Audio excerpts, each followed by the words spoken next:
Mahavir quiz centre के संस्थापक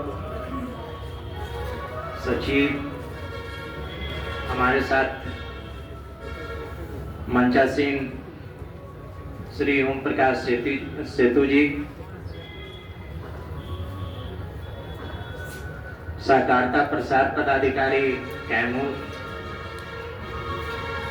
JP साहब जी जो इंडियन आर्मी में हैं, और भी तमाम मंच पर जो महावीर क्विज संस्थान से जुड़े हुए हैं, सभी छात्र छात्राएं, इनके अभिभावक। कोई भी संस्था तभी नाम कमाता है या उसका कोई पहचान बनता है स्थानीय स्तर पर या राष्ट्रीय स्तर पर या राज्य स्तर पर, जब उस संस्थान से जुड़े हुए सदस्य अच्छा काम करते हैं, कहीं सफलता प्राप्त करते हैं।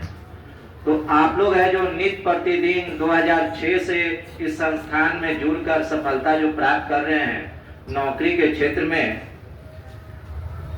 इसके लिए आप सभी को मैं धन्यवाद देता हूं और बधाई देता हूं। खासकर जो संस्थान चला है, हम लोग भी कभी ना कभी आप ही लोग की तरह परीक्षाओं की तैयारी करते थे, और ये जो प्रतियोगिता परीक्षा होती है कोई साधारण चीज नहीं होता है। 2006 में हो या मैं 1999 से जॉब में हूं, हमारा 1999 हो या उसके पहले हो, जिस लेवल का मेहनत चाहिए था, हमेशा समय के साथ लेवल चेंज होते रहता है। कंपटीशन का जो उस समय माहौल था, आज दूसरा माहौल है। हमारे टाइम में है जो दूसरा माहौल था, आपके टाइम में है जो दूसरा माहौल है। तो आपको जो माहौल है कंपटीशन का, उसके अनुसार आपको तैयार करना पड़ेगा। हो सकता था कि हम कम मेहनत करके सफल हुए हैं, मैंने कम करने का मतलब कि उसमें उतना ही रिक्वायरमेंट था। अब है जो उस रिक्वायरमेंट में आज सफल आप नहीं हो सकते हैं। इस डिग्री को आपको पहचानना पड़ेगा, और पहचानना किससे है? जो आपके संस्थान से जुड़कर जो सफल हुए हैं, उनको देखिए कि उन्होंने कितनी मेहनत की, कितना परिश्रम किया। तो जो सफल है उन्हें मैं पुनः बधाई देता हूं, जो ज्वाइन करने के लिए जा रहे हैं SSC-GD में। और इनसे आप यह सीखिए कि कैसे वो है जो अपने आप को सफलता की जो लिस्ट है उसमें अपने आप को सम्मिलित किया। कोई भी शॉर्टकट तरीका नहीं है। आज बिहार के बच्चे कहीं बाहर में जा रहे हैं, सफल हो रहे हैं, और वहाँ के जो स्थानीय लोग हैं या जो भी हैं, उनको देखते हैं तो थोड़ा अजीब सा लगता है कि इतना कैसे आ गया, कहीं कुछ ना कुछ हो रहा है।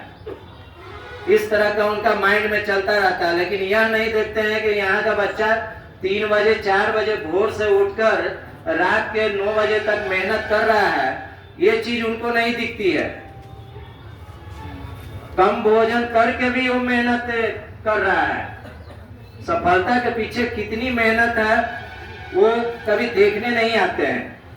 इसी के संदर्भ में एक रिजल्ट निकला था, उसका याद मुझे आ गया। रिजल्ट निकला था स्टेनोग्राफर का, एक स्टेनो जो शॉर्ट हैंड वाले जो होते हैं, पता नहीं यहाँ क्या स्थिति है रोहतास जिला में, लेकिन नालंदा जिला का बहुत बेहतरीन स्टेनो का वहाँ ये है। शुरू से ही वहाँ एक बन गया बेंचमार्क, उन्होंने अपना सेट कर लिया है। तो आज जो लोकसभा के अध्यक्ष है श्री ओम प्रकाश बिरला जी, उनका जो स्टेनो है वो नालंदा जिला का ही है, वो भी लेडी है। वो हमारे मित्र हैं, इसलिए मैं उन्हें जान रहा हूं। तो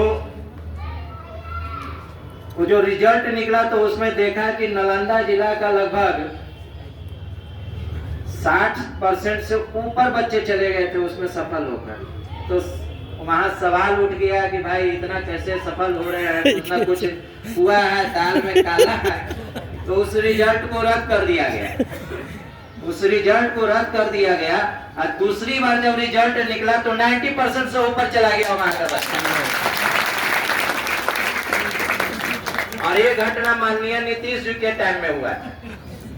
क्योंकि वो जुड़े हुए थे तो उन्होंने रद्द भी करवाया, फिर दूसरी बार जब हुआ तो 90% के ऊपर चला गया। वहाँ के बच्चे बहुत मेहनत करते हैं स्टोनो वाला ये फील्ड में। वहाँ एक ट्रेडिशन बन गया है, एक परंपरा बन गई है कि हमको जाना है अपने आप वहाँ। क्योंकि मेरा भी ग्रुप एक जुड़ा हुआ है, हम लोग का ग्रुप अभी बना हुआ व्हाट्सएप ग्रुप, आप लोग का भी चलेगा। जब सफल होंगे तो सब उसमें जुड़े हुए हैं। जैसे आपका संस्थान का होगा ग्रुप, कोई ना कोई जरूर होगा व्हाट्सएप ग्रुप, तो उसमें सब अपना फीलिंग है जो शेयर करते होंगे, कौन कहाँ सफल हुआ ये सब आप लिखते होंगे। तो हम लोग का ग्रुप चलता है, तो उस ग्रुप में HIG जिसमें माननीय विधायक ये अस्थाना जितेंद्र कुमार जी भी हैं, वो भी आए थे सिविल सर्विसेज की तैयारी करने के लिए। बाद में वो चले गए उधर उनका अपना लिगेसी था, शुरू से ही उनके पिताजी का अच्छा राजनीतिक पकड़ था, तो वो अपना उधर ही चले गए फिर तैयारी करते करते। लेकिन आज भी जुड़ा हुआ है, कुछ भी होता है तो हम लोग जाते हैं तो हेल्प कर देते हैं। तो जो उद्गार इधर से प्रकट हो रहा था या कहीं से भी जो उद्गार प्रकट हो रहा था कि आप कहीं भी रहें और जब भी आपको जरूरत होगी तो हम हैं जो आपकी मदद करने के लिए तैयार हैं। ये संस्थान की है जो एक मूलभूत बहुत सारा काम है, उसमें से एक ये है। तो बहुत अच्छी चीज है कि सब एक दूसरे को सहायता करने के लिए ये रहते हैं। और जो सफल नहीं हुए उनके लिए मैं ये कुछ बातें बोलना चाहता हूँ। सफलता बाबू 3 चीजों से मिलती है। कोई भी सफल हुए हैं उनके जीवन में 3 चीजें देख लीजिएगा। एक तो हो गया प्रेरणा, दूसरी हो गई मेहनत और तीसरा हो गया अनुशासन। बहुत चर्चा हुई सभी की ये है, लेकिन जिनकी भी आप सफलता देखिएगा उसमें ये तीनों जरूर मिलेगा। प्रेरणा, जैसे आज सफल हुए, प्रेरणा आपको दे रहे हैं ये सब कि हाँ मुझे भी करना है, लेकिन आपको उसके लिए तैयार करना पड़ेगा, मेहनत करनी पड़ेगी। और मेहनत ऐसे नहीं कि आज है जो 4 घंटा हम पढ़ लिए और 2 दिन है जो घूम कर आ गए, नहीं, अनुशासन में मेहनत करना पड़ेगा। अनुशासन में मेहनत होता है कि आपका एक रूटीन हो गया। प्रेरणा ज्यादा दिन तक काम नहीं आता। प्रेरणा है जो बहुत एकदम क्षणिक टाइप से माइंड में उसको खाली रखना होता है, लेकिन आपको लंबा समय तक अनुशासन ही ये रहेगा। यदि अपने आप को अनुशासन में रखे रहेंगे तो अकॉर्डिंगली प्रेरणा आपको आती रहेगी और उसके अनुसार आप मेहनत करते रहेंगे। ये आपके अंदर आ गया तो आपको सफलता से जो कोई रोक नहीं पाएगा। तो जो भी सफल हुए हैं उनके लिए भी मैं कहूंगा कि आपकी ये सफलता की एक पैदान है, ये अंतिम लक्ष्य नहीं है। आप यहाँ से और अपने आप को जो मेहनत करने का आदत है उसको छोड़िएगा नहीं। कहीं से भी आप पे रहे, जैसे CISF में जा रहे हैं, बहुत सारे 2009 में जो दरोगा आए हैं CISF के आए हैं, CRPF से आए हैं, सब आए हैं। तो ऐसा नहीं है कि अब इवन ये जैसे ये मेरा ये नीतीश हो गया, हमारा बॉडीगार्ड में है, अब ये दरोगा का देकर आया है, परीक्षा देकर आया है। तो मेहनत है जो मेहनत है ये अपना रखे हुए है, मेहनत बंद नहीं किया है। तो आप लोग को भी ये करना पड़ेगा, मैंने करना चाहिए, पड़ेगा वो नहीं, मैंने करना चाहिए, उसको छोड़ना नहीं है। और इधर से कुछ बोल रहे थे कि अपना बहुमूल्य समय निकाल कर आए हैं, तो बहुमूल्य समय पर बोल दूं कि वाकई में मेरे पास टाइम नहीं रहता है। हम अपने आप को 6 बजे सुबह से लेके रात के 10 बजे तक बिजी रखते हैं, और इसके बाद भी रात में कभी जरूरत होती है तो वो भी हम लोग करते रहते हैं। लेकिन 2 जगह हम जरूर जाते हैं, किसी की शादी में नहीं जाते हैं, मेरी आदत है, किसी की शादी में नहीं जाएंगे, एकदम क्लोज मेरा होगा वहीं जाएंगे। इसके अलावा हम किसी में कोई भी कितना भी करते रहता है मैंने नहीं जाते हैं, मेरी आदत है। लेकिन कहीं यदि विद्यालय से मुझे आमंत्रण आ जाता है कि आपको आना, एकदम शहर सुबह चले जाते हैं, निश्चित रूप से जाते हैं। और आपका भी है जो उसी तरह का एक संस्था, विद्यालय या कोचिंग या ये क्विज सेंटर सब शिक्षण संस्थान है। तो इस कारण से हम यहाँ पर आए। कुछ भी सगे जी हमको कार्ड भी नहीं दिए, बोले कि हम विधिवत रूप से आपको आमंत्रित करना चाहता हूँ, तो कोई आवश्यकता नहीं है, मैं आ जाऊँगा। और 4 बजे अपना बोले तो ये आ गए।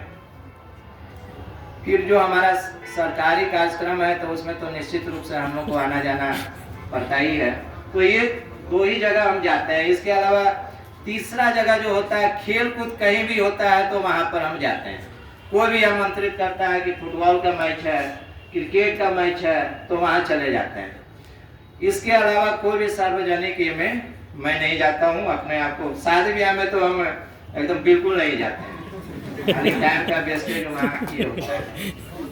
तो मेरा अपना है, हम सभी से ये नहीं करते हैं कि आप लोग भी ये कीजिए, वैसा ही। तो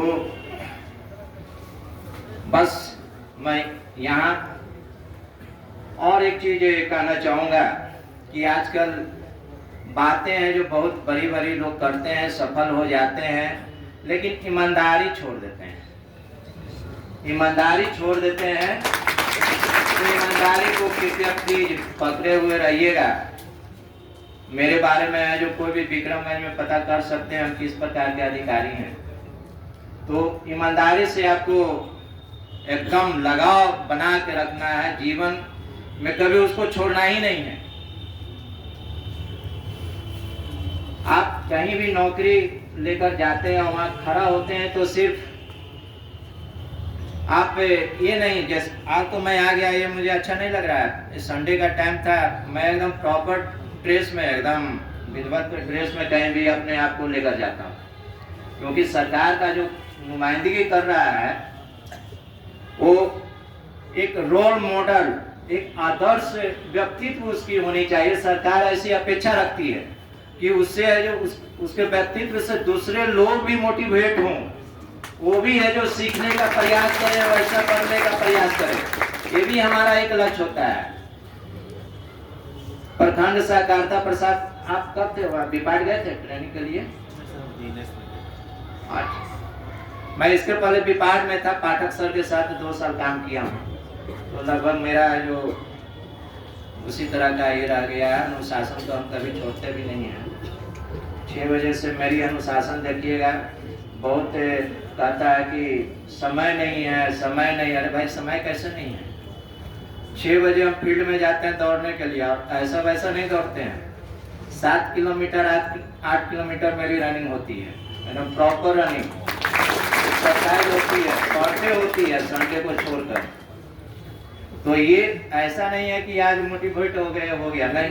अनुशासन, सब चीज में अनुशासन, आपको जीवन के हर एक चीज में अनुशासन में लाना पड़ेगा।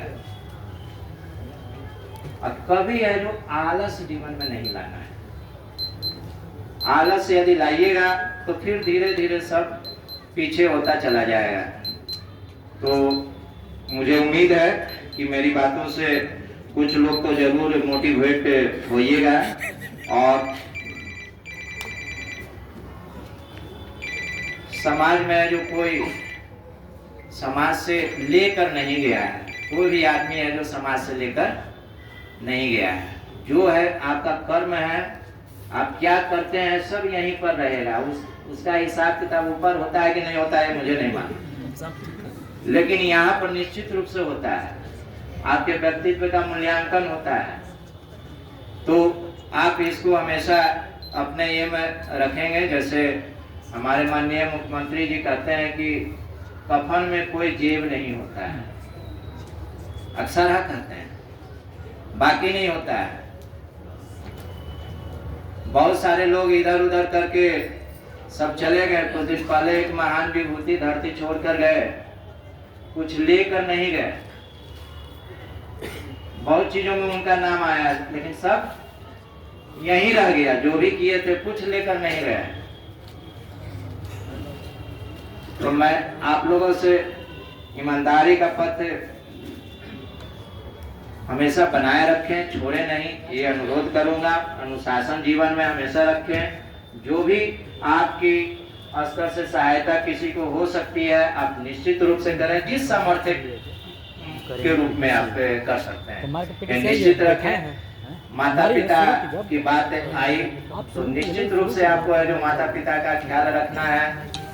बाहर में आप रहेंगे तो वहाँ से तो यहाँ वैसा कुछ कर नहीं पाएंगे, तो आपका जो राशि है जो वेतन है उसमें से हम माता पिता का भी एक अंश है, कृपया कर उसको देते रहिएगा। यही मेरी कुछ बातें हैं जो मैं आपके साथ शेयर करने के लिए आया था। बहुत बहुत धन्यवाद।